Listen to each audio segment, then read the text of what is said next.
Hey, I'm Matt, and this is Let's Talk Music. I'm here with Sophia Marie, and we are going to at to we're going to discuss her new song called "Can I Be Your Muse?" So, as we was just talking about, you're in Washington D.C. at Georgetown University in your dorm room, and you did some studying abroad, and you got your um inspiration for this song by a piece of art, correct?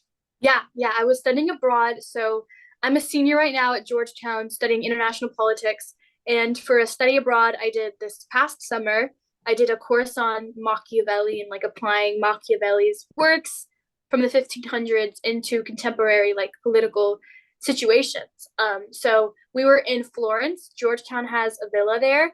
And when I was there, we went to the Uffizi Gallery, which is like really famous gallery in Florence. And there I got inspired by Botticelli's Birth of Venus painting. That's a beautiful painting of Aphrodite. And I just thought about the whole concept of immortalization and just my own role as like an artist, my identity as someone who produces art, who makes art about other people, who immortalizes other people that I've been in love with or have had crushes on. And I thought about how being the artist, you don't really get that same reciprocity happen to you as well. And I was like, oh shoot, I don't know if anyone's even written anything about me. So Could I Be Your Muse was a song really about that, about like imploring someone like to take the burden of immortalizing me for once because I had done it like all my life, through writing songs and writing just writing in general about people I've like loved basically. So how long have you been into music? I mean, when did you start? Yeah. I've always like really enjoyed songwriting. I always liked singing since I was little, but I only really started making music right when COVID hit and the pandemic hit because that was the catalyst that really just forced me to learn how to play the guitar. I was always like really interested in playing the guitar, but I felt like I had no time with all my studies. And then when COVID hit, that was my freshman year of college. So when we all went online, I went back to Los Angeles because we couldn't go back to campus in DC. And then I started to take guitar lessons. And after learning, how to just play certain chords on the guitar, I was like, oh, I can make songs out of this. So I've always loved writing. I used to like write for my high school newspaper and wrote in some like college publications as well. So I just lyrics came pretty naturally to me. But once I had the chord progression and had the guitar instrument, then I was like, oh, I can make these really cool songs. So that's when I first like started writing songs was like August 2020, like the summer of right when COVID happened. And then like a year later, when I had like 70 songs I had written, I was like, oh, I really want to get these like fully produced to be, a really cool kind of songs, and maybe into a EP format.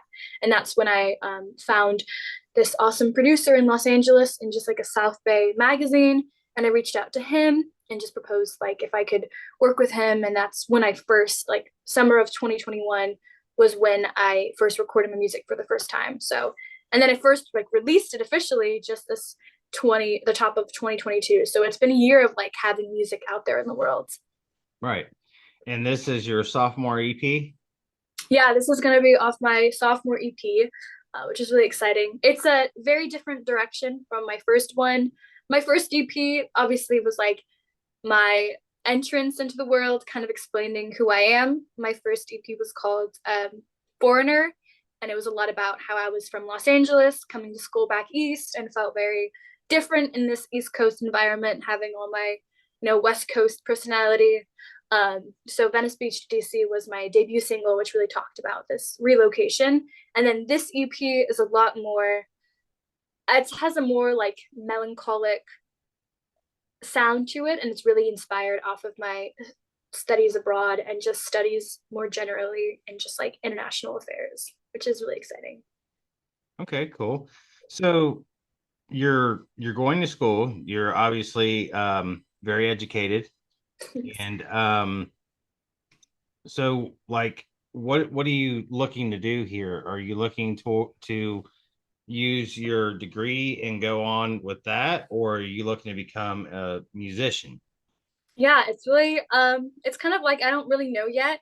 I think when I was in high school, I really liked theater a lot and liked the creative arts, and had to choose whether I wanted to pursue that or politics.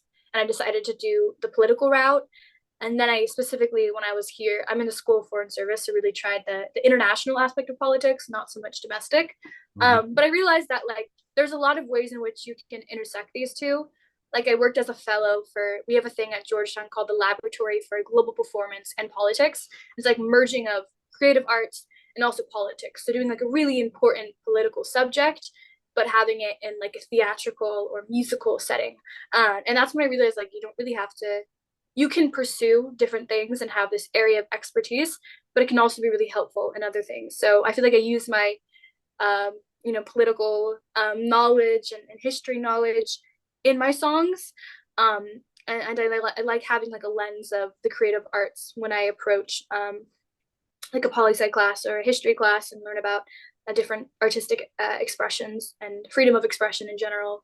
But as for what I want to do, I'm applying to grad schools right now. And so, I mean, they are a lot more like I have a certificate in European studies, so like East European studies, Russian studies, security studies is my concentration, so like war prevention. But I really, really love music and singing, and I feel like they don't have to be mutually exclusive. That I can do kind of, I can harbor these two things right now, and then once I get that master's degree, kind of see what goes on from there. You know, if I feel like I still have a lot to say with my music, and I feel like it's being received well, I might want to continue in that path. Or if I'm at a point where I'm just like, I don't know, I feel like music's always a part of me, and I don't want to ever say really goodbye to it. So I definitely see it as being a part of my life for like ever, whether I do that in a more professional setting or if I just do it, for fun as like a hobby. But right now I'm pretty serious about it. I really enjoy it a lot. It's super fun. Yeah, I mean, the song was really good. I enjoyed it. When Mike, your publicist, sent me the press release and whatever, and I listened to it, and I was like, oh yeah, I'd like to talk to her, and Thank you. he set it up, and it's I I primarily do like rock music, metal, stuff like that, but I mean, you really can't be closed minded when it comes to doing this stuff. So you got to open up to every genre of music, every just creative point from anybody, and I've really enjoyed it. I've Thank talked you. to a lot of people that are just, I mean, for a lot. I've been doing a lot of actually interviews across in Europe, Finland, Germany, Ireland, stuff like that, and their music culture is really, oh, I don't know how to put it. It's really just, it's awesome. I mean, Mhm. and I mean the way that they do things over there and the way we do things here. I mean, you're talking, a four-piece band with, guitar, bass, drums, singer. Over there, they've got like an eight-piece, and they turn it into a big Yeah. cinematic effect, and it's really awesome. So, I mean, I think that, also being able to incorporate politics into your music Yeah. is quite it's double-edged sword. You know what I mean? Because some people are gonna be like, well, why are you talking about politics? And most people who do political songs don't really have the background that you have. So you have the background of studying, you know, politics, and most of them are like, well, this president sucked, and this war is going on, and this and that, and you're able to speak of things that you can back up with facts. So I think it, with you, it would be a little different. You know what I mean? I mean, of course, Mm. nobody wants to hear just a whole song about politics, but Yeah, yeah. you throw in your message, and I think it works out well. Thank you. Yeah, I agree with that point. I think it's like obviously like I'm not like having like a huge, a thesis in my music, but I think it's also just like by being interested in international politics, I come across like very interesting things. Like I have a song that I write about like Machiavelli, and like I feel like I wouldn't have come to that inspiration if I wasn't studying his works, or I wouldn't have gone to the Uffizi, if I wasn't studying about like Florence in the 1500s and like the Renaissance period. So it's like not even like my words itself, but coming across what inspires me is very much so a derivative of like what I'm studying at the moment. So it's very fun to have that aspect of it.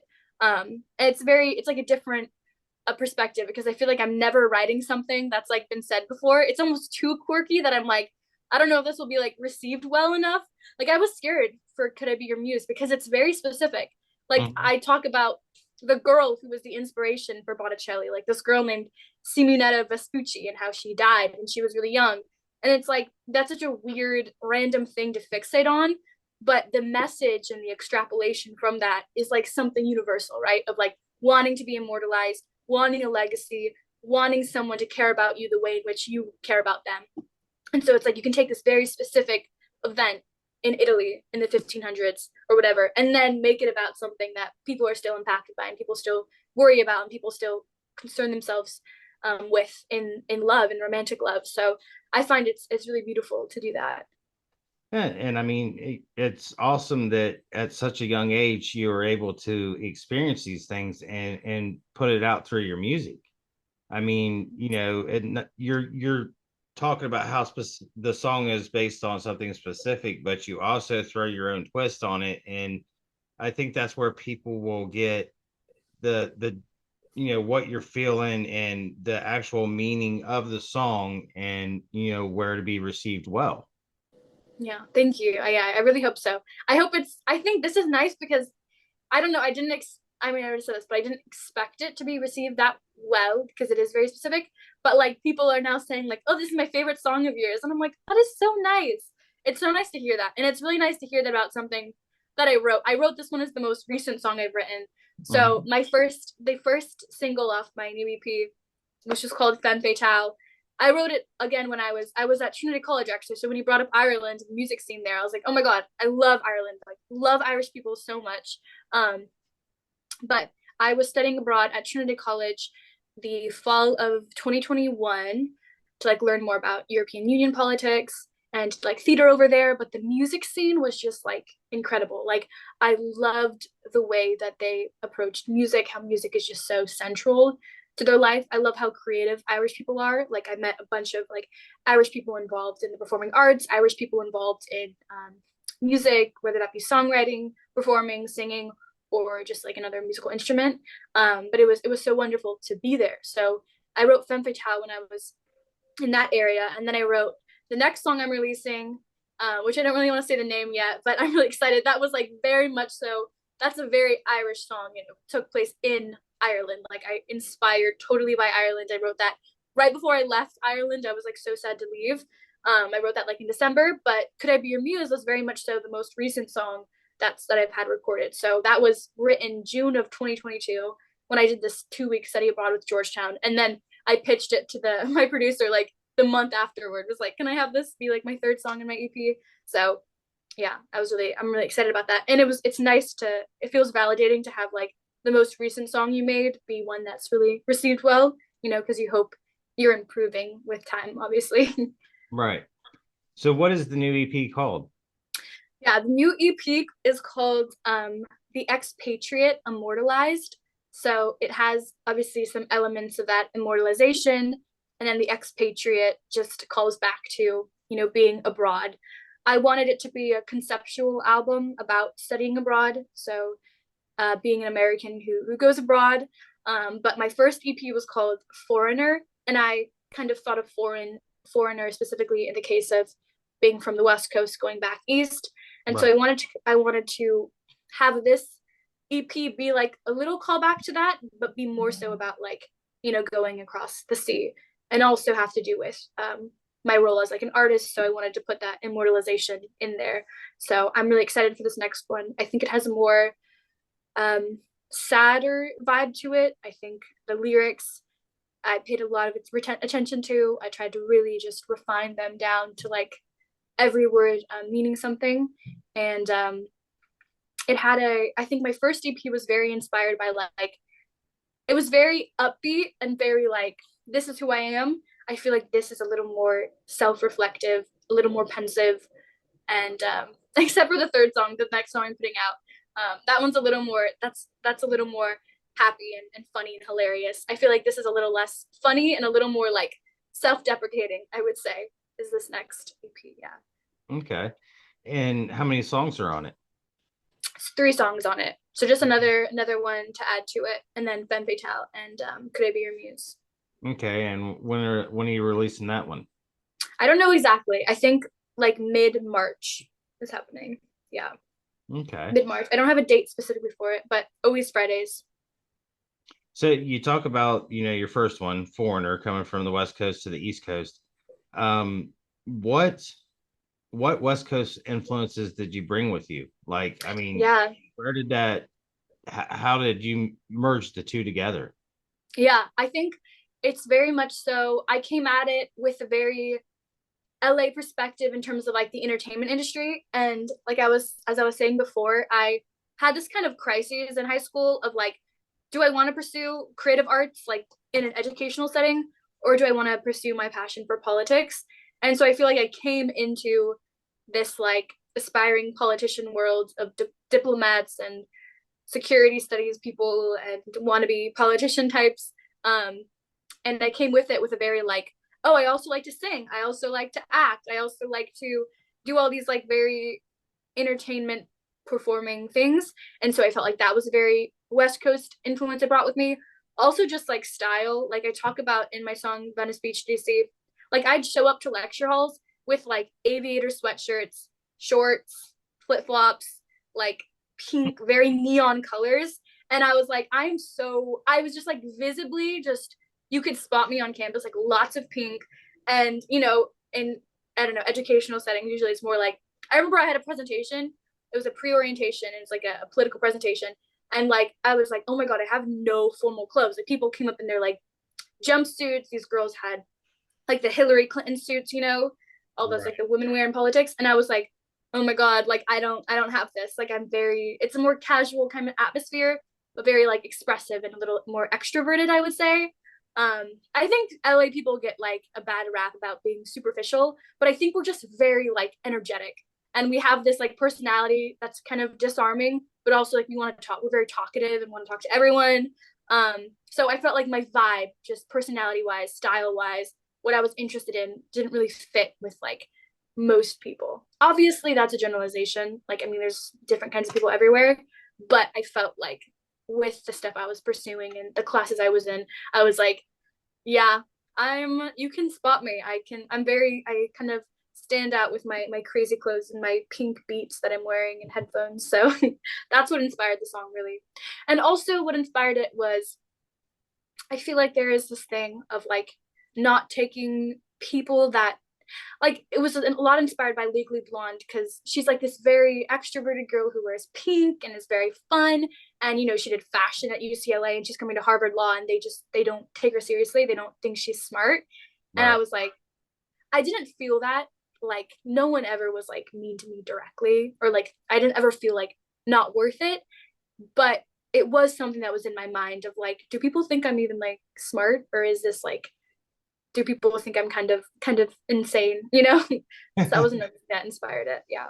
Right. So, education wise, what made you choose Georgetown versus like, UCLA or USC? Yeah. So Georgetown, it was specifically the School of Foreign Service. So when I applied to Georgetown, I applied to like a specific school and I don't know what it was, but my going into my senior year, yeah, I got really into like the Russian Revolution and like Eastern Europe and the Europe, like the politics of the European Union. My grandmother, she's French, so she immigrated to the U.S. when she was like 19. Met my grandfather in the Cold War when he was stationed over in France. So I have like a French heritage. I spoke French. I got my proficiency in French at the School of Foreign Service. So I've always had like a passion for international studies. I worked at the embassy just last year, like the embassy of France, that's right near Georgetown. So that's really what like got me over to Georgetown is that just being in the capital was such an amazing location. Obviously, UCLA and a lot of other schools in California are amazing. But just having the accessibility of like being in the capital with all the embassies, all the diplomats, all like intelligence community, if I want to do anything like that, that has to be done in DC. And it's so fun. Like to be in DC, like they have trick or treating at the embassies every Halloween, and there's so many events at the embassies that you can do and just meet all these different kinds of people from all over the world, which is just phenomenal. Lots of concerts and symposiums and conferences. So that's really what made me choose Georgetown. Um, it has also just a history of commitment to public service and diplomacy and like wanting the world to come together through like a rules-based international law kind of area, like cooperation, international cooperation. And the alumni from Georgetown, like lots of diplomats, and we even have like royalty, which is so cool. It's so fun. Like to be in a class with someone, you're like, that's like I was in my first history class. I was a freshman, and I was like, this girl was like, oh yeah, like we have the Prince and Princess of Jordan in our history class. I was like, that's so cool, like it's cool. You're just like, oh wow, okay. And then we had like a centennial for school of foreign service, and we're like, oh, there's King Philippe of Spain, and there's Prince Pavlos of Greece. That's great. Like it's just like you're in this space. It's so cool. It's like the most amazing like opportunities, and I feel so lucky to be here. I'm so grateful. Well, that's awesome. Did you did you get on in through scholarship or? No, I just applied through like the Common app, and yeah, I just luckily my parents, I've been really blessed to go to like the schools that I've gone to and have their support constantly, like financial and just a lot of like emotional support too, to do whatever like I wanted to do. But yeah, I'm really grateful for that, and definitely do not take advantage of that and try to or take I always take that into consideration and always, try to take advantage of every opportunity I have here. I'm like super lucky to be here. So do your parents support your musical aspirations too? Yeah, that's a really good thing about them is I think there's always kind of a stereotype of like parents wanting you to do the more, I don't know, traditional route. I think art in general it's hard because it's very a lot of luck based. I mean, there's obviously a lot of talent in it, but Right. just like with acting and stuff, it's a lot of just what's the right place, the right time, um, who you know. So my parents are very like they like the arts, but they're not in it. Like they're not musicians, they're not actors or anything. My dad's a lawyer, my mom's a doctor. So I guess my parents did want me to do more like my mom always wanted me to be a doctor and my dad a lawyer. But yeah, they're super supportive of like, of what I want to do, which is great. And they've always loved like live theater. They've always watched all my theater performances and they're so supportive of my music. Like they always stream my stuff. I feel like they're my number one streamers on all platforms, which is great. And Also my siblings. I have four siblings. I'm from a family of five kids, and they're all very supportive of my music, which is super nice. Well, that's awesome. Yeah. And I mean, if you think about it, a lot of the legendary top musicians were, college graduates, and it was kind of well, my parents wanted me to do this, so I went to school, Yeah. blah, blah, and then I got into music, and as you said, the right place at the right time, and the rest is history. But I mean, it's always a good thing to have something to fall back on too. Yeah. I I mean, totally agree. you'll have your degree and whatever, and you'll have your maybe a little bit of an introduction into the profession itself as you're making your music. And if music doesn't work out, you've always got the political route. If Yeah. music works out and you say, okay, I'll put the political route on hold for now and do my music, so you're really in a good spot. And that's awesome for somebody of a younger age. I mean, because a lot of people, I mean, don't get that opportunity, I think, when they're exploring the different avenues. You know what I mean? Like, Yeah. they're either choosing music or they're choosing education. Yeah.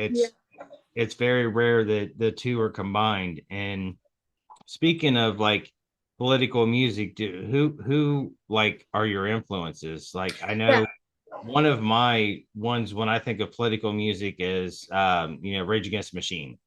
Mm. So I mean, who are your influence? Yeah. I mean, okay, like I guess music wise, I don't know. Like I don't.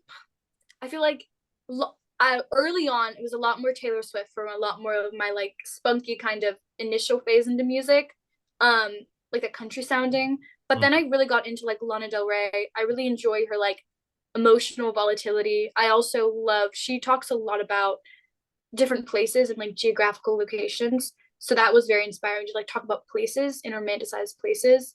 Um, she also has very West Coast roots. Like I know she's from Brooklyn, but just her speaking of Los Angeles, I really relate to a lot. I love like the 80s Manchester bands, so like the Smiths, the Psychedelic Furs, Mm-hmm. New Wave, like what is it? What was it? Tears? Oh shoot! Who did Everybody Wants to Rule the World? Tears for Fears. Yeah, Yeah. that's a little more. That's a little more like political, like environmental, climate change and stuff. But I Sydney Gish, I would say, is a really great mix of like I wouldn't say exactly like political music, but just very interesting social commentary with very quirky, witty lyrics. And I feel like I've always really inspired by her. So Sydney Gish is a really great one. TV Girl, Love, and I've gotten recently into Ethel Kane. She's awesome. She's super cool. And Caroline Polachek, I think her production is like amazing. Ethel Kane really talks about like the American South in a really interesting way. But yeah, I don't think I listen to like political music in of itself, except for like Sinikish, like social commentary, I would say, of like, yeah, observations of society and social Mhm. life in that way. Yeah. But it's kind of a big conglomeration of like music I listen to. Like I love country music, I love very pop music, I love like I guess Alana's kind of alternative, and then I love like weird random indie people, and then like emo songs from the 80s, very sad music. So just whatever I'm in the mood for. And musical theater. I've learned that whenever I was in Ireland, and I did two singles in Ireland with an Irish producer who was amazing. I went out to Cork, Ireland because I was studying abroad in Dublin. So I took the train, went to Cork, did two songs, recorded two songs with this Irish producer, and he was like, "You have a very musical theater inspired voice." I was like, "Yeah, my songs are very musical theatery. Like they're very. Some of them are very spoken. Like I think I speak a lot in some of my songs, and the personality is very musical theater. So I've now included that when people ask me my inspirations. I'm like, I think I'm very inspired by musical theater because growing up, I was really into musical theater and just theater in general. And that's funny because when I was playing your song earlier, I listened to it probably, well, I listened to Femme Fatale, Sometimes, yeah. and then I listened to, the newest one, and I listened to that probably about three times, and I was sitting here at my table and listening to it, and my youngest daughter was like, "Oh my gosh, she sounds like Lana Del Rey." Oh my god, that's so nice. Oh my god, wait, that like makes me so happy. Oh my god, like you don't know how much that means so much to me. I'm really happy because like she's my queen. Like I'm obsessed with her. Well, So and the fact that someone could mistake me for her, I literally have Lana. Do you see Lana Del Rey? I do. Literally my room. Like I don't even like. There's more Lana Del Rey. I have so many more Lana Del Rey. Like I love her. So that means your daughter, great. She's the best. Very appreciate that. Thank you. Yeah, she was I mean, she's 11, so she's into, that type of music, and I'm 46, so I'm old school. I'm like late 70s, 80s, 90s, whatever, but again, when you're doing something like this, you have to be open-minded. Yeah. You can't stick with your traditional of, I think that's how I was for a long time, where new music would come out on what is our pop station, WNCI or whatever, and I'm like, oh man, I don't want to listen to this or whatever. And I don't feel like that's the right way to be. Not only is it because I want to talk to artists of all types, but um this is something that you're pouring your heart and soul into, and you're taking life experiences, or something where you went abroad and studied, and you took all of that and put it into words. And I don't think anybody should be able to judge that and in an a way that they say, well, that song sucks or whatever. I think it should be more of, okay, that's not really my thing, but Right. she did what she did, and it was great for her and great for this audience, and that's just been my new thing I think about for the last year and a half, because I mean you can't do this and be closed-minded. Yeah, no, I totally agree. Yeah, I feel like you can get really caught up in the like what is the elite kind of music, but it's true. It's like I think growing up, I just also coming from a family of seven people, like you're just bombarded with everyone else's type of music. So I Hmm. had my sister is like very pop pop girl, like Weekend, I don't know, like Kim Petras, like very, very hyper pop. My other sister, who now like her music taste has impacted me so much, like Elliott Smith, Mazzy Star, the Pixies, and now I like love like Velvet Underground and Lou Reed. And then my little sister is very like she's 17, so she likes all of the current, Ariana Grande, Taylor Swift. Like it's just, like you come from so many different things. And my parents' music, so just like being bombarded constantly by different tastes. It's like you can't really be picky because it's like yeah, you have like a type, but there's so much good music being made in whatever genre. Like now I'm really getting back into country music and I'm like, oh my God, I can't believe I forgot about this. Like there's such highlights in every single genre, I think, which is awesome. Oh yeah, and I mean I've got that around here. I mean, uh I live with three daughters and a wife, and my wife is, she's kind of country, kind of, WNCI type pop stuff. My other daughter, she's country pop, K-pop is a big thing around here. Yes, K-pop, yes. I'm just gonna put And in a charger really quickly, sorry. oh, you're fine. Yeah, K-pop. Oh my gosh. I went to South Korea when I was in seventh grade for like it was a junior model United Nations, because we had a international school also in South Korea, and I was like introduced to K-pop. It was great. I loved it. It was so cool. Well, see, and I talked to a guy last night. He's doing music, but he has been on the industry side of it for so many years. He said that he's collected 114 gold records. He actually Wow. started, he said he was sitting there talking to a guy, I can't remember the guy's name or whatever, but what he did, um, he was the US, I guess, promoter for BTS. Wow. And this guy was like, this guy was sitting on my couch. I'm doing this interview with him. He says, this guy was sitting on my couch and saying, these guys are going to be the biggest band in the world. And he's thinking, nah, I don't know, man. And he said, next thing you know, they're the biggest band in the world. He says, I've been working with them since day one. He says, I've done, both of RM's rap albums. So, I mean, it's really cool to just talk to all these people and Mhm.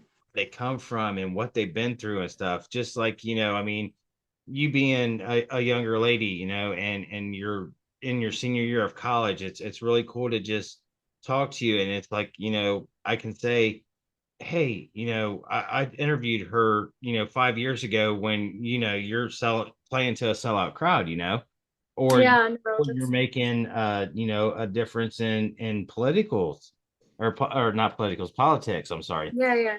But you never know what somebody's going to become or what they're going to do. And Mhm. I think that promoting that talent and harnessing that talent is just what I enjoy doing. Yeah, that's so cool. I know it is so cool to see how the trajectory works because it is a lot of just random happen of chance, it's just like what will happen to you. You have no idea. I have no idea. It's so cool. Yeah, that must be amazing. Yeah, it's crazy. It's crazy too to just be here because like I started so I was studying abroad and then I released my music like right when I came back to school. And I come back to school and then people are like, "Oh, are you the girl with like the song?" And then people started to know it and I was like, "Oh, this is so cool. I guess like this is like now a part of my identity now." I didn't expect ever to be like a songwriter because I never knew an instrument. I always liked singing and I guess acting since like 6th grade. I was like, "Oh yeah, acting is cool." But like making music, like that was not something that came into my head until I started making songs. And then it's just weird how that happens and like how your identity changes, how your role, how people see you totally shifts, and it's all just random events that happen. It's crazy. It is. Well, we are almost out of time, Sophia. I really do appreciate you talking to me this evening. Yes, thank you so much. This was so And nice. I am looking forward to the new single in March. Thank you. Thank you so much. So nice to talk with you. Have a And good night. you too. It was wonderful. And, keep up the good work. Thanks. All right. Bye. Bye.